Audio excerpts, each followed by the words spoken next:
Most psychologists and researchers would say that it isn't necessarily natural to be monogamous. What's your carnal theory? I feel Yeah. like often, we're talking about there's no one sexual path to take, right? And I think we're so often presented with just one path, in media, in our education, our sex education, and our just regular education, like the stories we're told and things like that. There's this one primary version of what a relationship looks like that's kind of spoon-fed to us. Do you see as more and more the like heteronormative like old school version of a relationship is kind of like being filtered away, and like more acceptance for other forms of relationship is coming into the forefront? Do you see that like kind of changing and it feeling not like you're having in like quote unquote alternative relationship that I hear so often, and it's just kind of going to be everyone can do what they want? Or like, do you see our education changing? How do you see the future of this? Well, I definitely feel like there is a paradigm shift happening. And yet I have to recognize that given the line of work I'm in and sort of the self-selected groups of people I talk to and choose to talk to,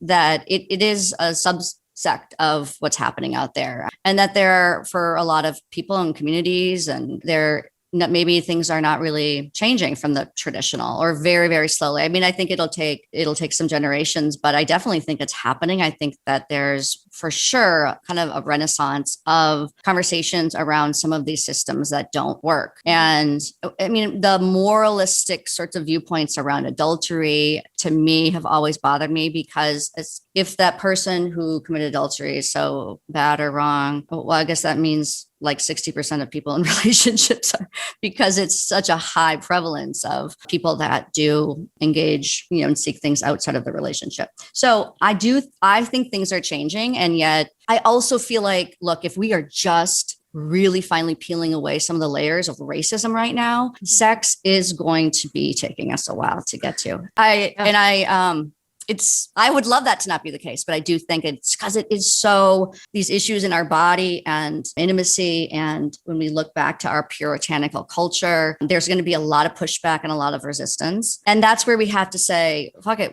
Aren't going to fuck the patriarchy, fuck the puritanical and capitalism. And let's again decide what is our own path and find the other people that are willing to be open to that too and listen. Some of the misconceptions are that it's cheating, that it is a way to avoid intimacy, that the people engage in it are promiscuous, that it's only about sex. And there's probably many more. And then I think just misconceptions of just, it means, somebody, I don't know, they can't control themselves, or again, that idea of just being sexually promiscuous, or even though in fact it can be about all sorts of things that are also about emotional intimacy and connection, and exploration and self-discovery, and things that help to even enhance the primary relationship. It can be about enhancing communication and, learning and growth that way as well. But those are the main misconceptions that come up for me. Maybe the two of you also have some more to add.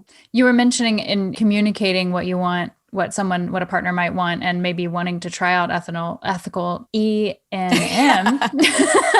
Yes, you did it. Do you have suggestions on how to start that conversation? If it's something that people would like to explore, or at least see if their partner might be interested in it?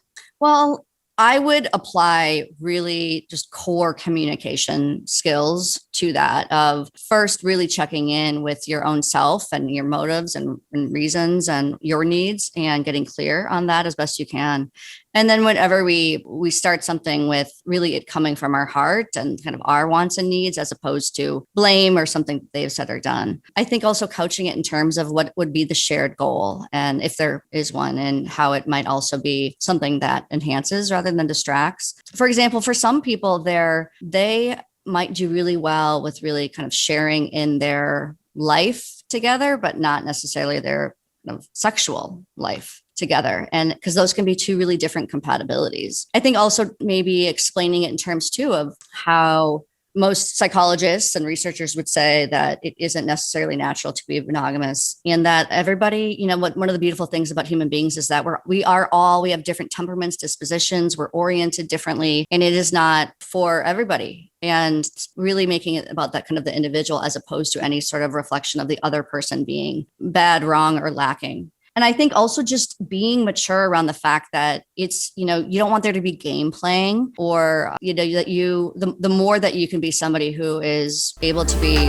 direct and honest and just really mature, then that will help. Because even if you introduce it, but then later there is some sort of game playing or kind of half sharing or not really holding true to open flow of communication and checking in. It requires a lot of also checking in too. Then I think it might start off well, and then it could kind of go downhill.